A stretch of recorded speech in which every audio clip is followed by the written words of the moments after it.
दुनिया में ऐसे बहुत से लोग हैं जिनकी जिंदगी मिसाल बन गई। आज एक ऐसे ही ईमानदार और बेदाग अफसर की कहानी। यह कहानी है एक ऐसे पूर्व आईपीएस अधिकारी की जो अपने 68 साल की उम्र में भी 25 साल के लड़कों को मात देता है। आज भी इस पूर्व आईपीएस की बराबरी कर पाना आसान बात नहीं है। यह पूर्व आईपीएस अधिकारी 12 साल के बाद तो सन्यासी बनना चाहता था, लेकिन उनकी मां ने उन्हें आईपीएस ऑफिसर बना दिया। यह कहानी आज की नहीं बल्कि शुरू होती है 1950 से। ये वो दौर था जब हिंदुस्तान में डाकू हुआ करते थे और लोग घरों से नहीं निकलते थे। तभी एक खाकी का खुददार आया जो उत्तर प्रदेश में डकैतों और अपराधियों में दहशत का पर्याय बन गया। यह कोई और नहीं बल्कि उत्तर प्रदेश के पूर्व director of police Vikram Singh थे, जिनका जन्म 22 मई 1950 को यूपी के देवरिया में हुआ था, जो इस वक्त नोएडा इंटरनेशनल यूनिवर्सिटी के वाइस चांसलर हैं।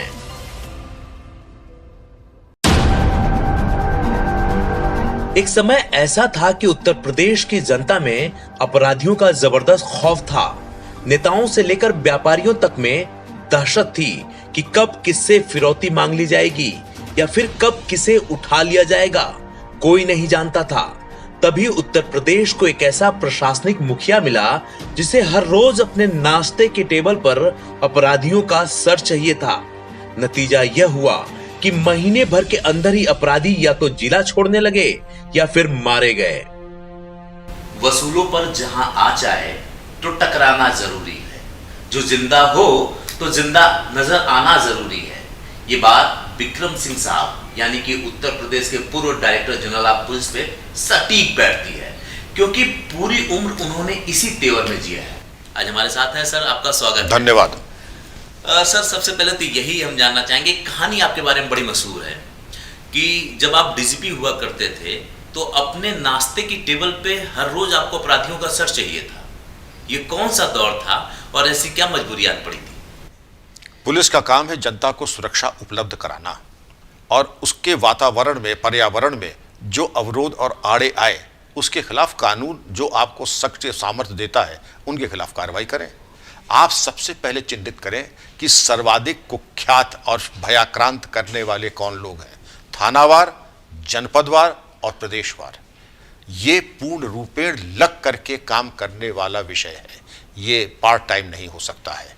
आप सारे मीडिया को देखें, प्रिंट मीडिया को देखें, इलेक्ट्रॉनिक मीडिया को देखें, जनता के स्रोतों से पता लगाएं सबसे ज़्यादा भयाक्रांत करने वाला कौन है, तेज़ाब फेंकने वाला कौन है, छेड़खानी करने वाला कौन है, जबरन धन वसूल करने वाला कौन है, और उनके खिलाफ कहर बन के टूट पड़े। सर, मैं ये जानना चाहूँगा कि ये दौर कौन था जब आप, मुझे याद है कि उत्तर प्रदेश में जब बहुत ज़्यादा क्राइम था और लोग ये मान चुके थे कि अब क्राइम नहीं खत्म होगा, अपहरण था, रंगदारी थी, लूट थी। उस समय आपने कंट्रोल कैसे किया उस पर? मैं जहाँ भी गया वहाँ पर ये कहते थे कि आप युद्ध कला के जनरल हैं। जहाँ पर बिल्कुल आग लग चुकी है, कर्फ्यू लग चुका है, वहीं पर आप जाकर के चार्ज लेते हैं। चाहे जनपद एटा हो, पूरा थाना अलीगंज मार दिया गया था डकैतों के द्वारा, या उसके अलावा जहां कर्फ्यू लगा हो वहीं पर चार्ज लिया। जब पुलिस महानिदेशक हुआ तो भी ये कहा जाता था कि यूपी में जंगल राज आ चुका है। विक्रम सिंह की कहानी तो शुरू होती है 1976 से, जब डकैतों का जमाना था। बतौर एएसपी पहली पोस्टिंग मिर्जापुर जिले में हुई। विंध्याचल थाना क्षेत्र में उन दिनों कुख्यात डाकू बखेड़ी गैंग का आतंक था। एक दिन कप्तान ने विक्रम सिंह को बुलाया और कहा कि तुम्हारे इलाके में 10 सरगना 2000 रुपए का इनामी डाकू बखेड़ी खुद को पुलिस से ज्यादा खतरनाक समझ रहा है। बखेड़ी की गलतफहमियां दूर करके दिखाओ। जिसके बाद कुछ ही दिनों में बखेड़ी को विक्रम सिंह टीम ने मार गिराया। उसके बाद से लेकर 1990 तक कई डाकुओं का उत्तर प्रदेश के अलग अलग इलाकों में सफाया करते रहे। सर, क्या कारण था कि लोग अपराधी और अपराध का नाम सुन के डर जाते हैं, लेकिन जो उत्तर प्रदेश के अपराधी थे, मुझे याद है 3 साल 2007 के बाद या तो वो प्रदेश छोड़ दिए या तो भूमिगत हो गए, और विक्रम सिंह का नाम उनके लिए किसी टेरर से कम नहीं था। क्या वजह थी, कैसे काम करते थे? पुलिस का काम तो बड़ा सीधा है, 2 धन 2 बराबर 4 के है। जिसने भी कानून की परिधि को पार किया, आपने उसका लेखा जोखा तैयार करके इंस्पेक्टर को व्यक्तिगत रूप से नाश्ते की मेज पे इंस्पेक्टर साहब 24 घंटे के अंदर इसके खिलाफ कार्रवाई, वरना आप वहां इंस्पेक्टर नहीं रहेंगे। अच्छा सर, क्या होता था कि मैंने सुना था जब आप ऑफिस जाते थे और पूरे एसएसपी जितने भी प्रदेश के एसएसपी थे उनको पता था कि आप नाश्ता करने जा रहे हैं, उससे पहले एक लिस्ट आती थी, क्या था वो लिस्ट? ये होती थी कि जो कल हमने आपको लिस्ट दी थी, अगर 25 आदमी की, 50 आदमियों की, अपराधियों की, उनमें कितने का निस्तारण आप कर चुके हैं, कितने का नहीं किया। और जिनका नहीं किया, मैं उन इंस्पेक्टरों एसपी से पूछना चाहूँगा, ऐसी आपकी क्या लाचारी मजबूरी है कि आप उनके गिरहबान में हाथ नहीं डाल पा रहे हैं? सर देखिए, मैं एक चीज़ और जानना चाहूँगा जो बड़ा रोचक है, बहुत कम दिखता है। आज के दौर में तो लोग आपको जानते हैं, 21वीं सदी में जानते हैं लोग, लेकिन मैं जरा उस दौर की बात करूंगा जहां आपने डाकुओं से भी लोहा लिया है। मतलब 70 के दशक की बात कर रहा हूं मैं, जिसमें डाकू राज हुआ करता था। वो क्या दौर था, किस तरह से आपने उसमें काम किया है? उस जमाने में आपके यूपी पुलिस में एक शाखा थी, दस्य उन्मूलन दल, एंटी डकैती सेल, और वो आगरे में रहता था और डीआईजी उसकी सरपरस्ती करते थे। उसके उपरांत वहाँ पर आपको याद होगा कि छबीराम पोथी, महावीरा, शिवराज निक्से, माधव सिंह, मोहर सिंह, फूलन देवी, इनके संगठित गिरोह भी चलते थे। और मेरी पोस्टिंग सिर्फ इन्हीं एरियाज़ में रही। सबसे पहले चंबल घाटी का जो आगरा का था, जहाँ पे 25 थाने ऐसे थे जो 10 प्रभावित थे, फतेहाबाद से लेके बाह बटेश्वर, मटसेना, और इधर आप अगर आ जाए तो खैरागढ़ वगैरह। इसके बाद SPRA आगरा 2 साल रहने के बाद हमीरपुर के बाद एटा के बाद नैनीताल के बाद आगरा। तो एक प्रक्रिया बन गई और दस्य उन्मूलन अभियान का मैं बड़ी सक्रियता से मेरा योगदान रहा है उसमें। और सर, बड़ा ताजुब की बात है कि आपने आतंकवादियों का भी सरेंडर करवाया है। मैंने सुना है कि लोग AK-47 खुद लाके आपने सरेंडर। जी, ये जब पंजाब का ये आतंकवाद का चैप्टर शुरू हुआ तो इसमें पूरी तराई नैनीताल की स्वर्ण सिंह, जवंदा, भिंडरान वाले, saffron tigers, force of Khalistan commando force, इस तरीके के आउटफिट्स क्रियाशील हो गए। बैंक भी लूटे, फिर इनको निष्क्रिय किया गया।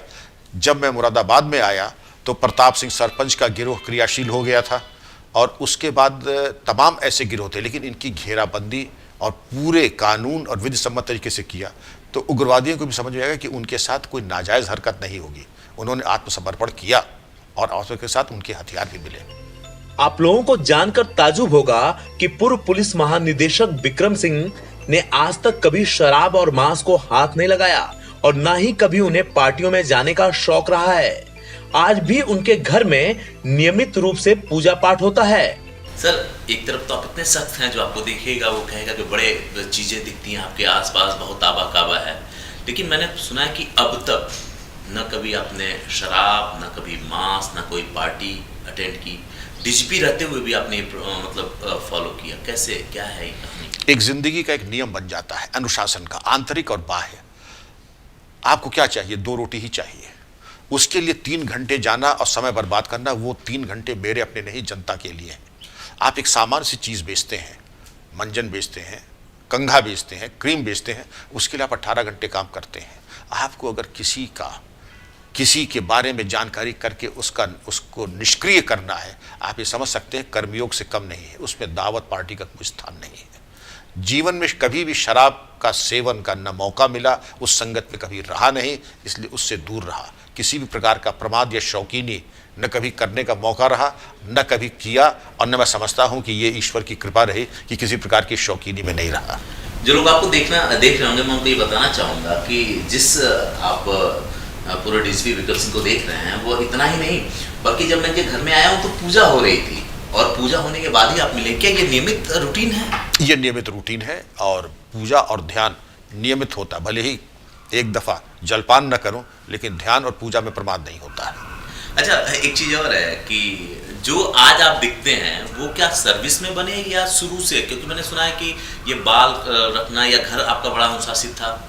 जी बिल्कुल, ये सर्विस में आने के पहले ही था, और वहाँ पे ये नियम था कि केवल 2 चीज़ें लड़कों को अलाउड थी, कॉस्मेटिक्स, एक कड़ुआ तेल और एक लाइफ बॉय साबुन। ऐसा नहीं था कि हम बड़े संपन्न परिवार से थे, लेकिन जो सबसे सस्ता साबुन आता था वो, और कड़ुआ तेल। इसके अलावा कोई किसी प्रकार का इत्र या पाउडर ये अलाउड नहीं था। अखाड़े में जाने की पूरी एक अनुशासन के तहत जाना था। वहाँ व्यायाम करना, कुश्ती लड़ना, और उसके बाद घराना। बाल छोटे इसलिए क्योंकि वो कहते थे कि लड़कों के सर पे जुल्फें शोभा नहीं देती हैं। पुलिस महानिदेशक विक्रम सिंह के कई काम ऐसे हैं जो नजीर हैं, जिसका आज भी पुलिस महकमा गुणगान करता है। विक्रम सिंह के द्वारा ही अपराधियों को खत्म करने के लिए एसटीएफ का गठन किया गया, जिस पर अब तक कई फिल्में बन चुकी हैं। सर, यूपी में एसटीएफ बड़ी चर्चे में थी और एसटीएफ ने ही उनको सफाया किया था अपराधियों का। क्या कहानी और आपने उसका गठन किया था? जी, संगठित अपराध ने जब अपना सर उठाया 90 के मध्य के दशक में, तो ये ज़रूरी समझा गया कि यूपी पुलिस के उपकरण, हथियार और तौर तरीके पर्याप्त नहीं है। सामान्य अपराध में तो ठीक थे, लेकिन संगठित अपराध को तो एसटीएफ का गठन किया गया। मैं उसका प्रथम आईजी था और 4 साल तक आईजी एसटीएफ रहा। अन्य प्रांतों में भी एसटीएफ का गठन किया गया और यूपी के बाहर जाकर के एनकाउंटर किए गए, जो कि पहली सफलता यूपी पुलिस की थी कि यूपी से बाहर जाके, चाहे बंगाल हो, महाराष्ट्र हो, वहां जाकर के। और अन्य प्रांतों में भी ये गौरव था कि वहां एसटीएफ का गठन किया गया।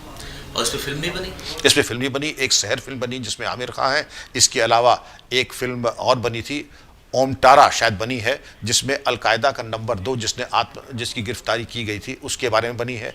और श्री प्रकाश शुक्ला की जो मुठभेड़ थे उसमें तो कई सीरियल भी बने और फिल्में भी बनी हैं। एक दौर ऐसा भी आया जब विक्रम सिंह के खिलाफ ही अपराधी कोर्ट चले गए, जिसमें पूर्वांचल के खतरनाक माफिया माने जाने वाले मुख्तार अंसारी और अतीक अहमद ने कोर्ट में कहा कि अगर हमारी हत्या होती है तो उसके लिए तत्कालीन ADG law and order Vikram Singh जिम्मेदार होंगे।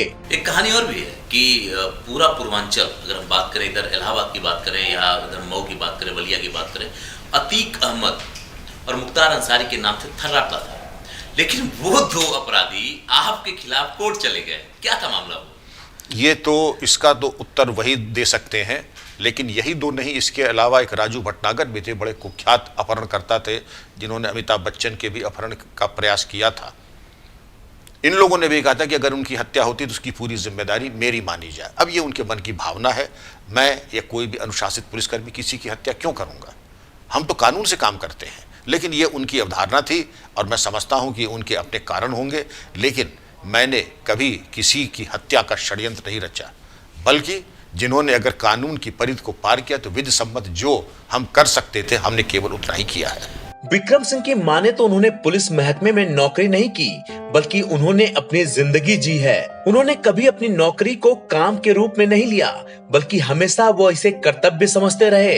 यही वजह है कि वो कहते हैं कि अगले जन्म में भी वह पुलिस महकमे में ही जाना चाहेंगे।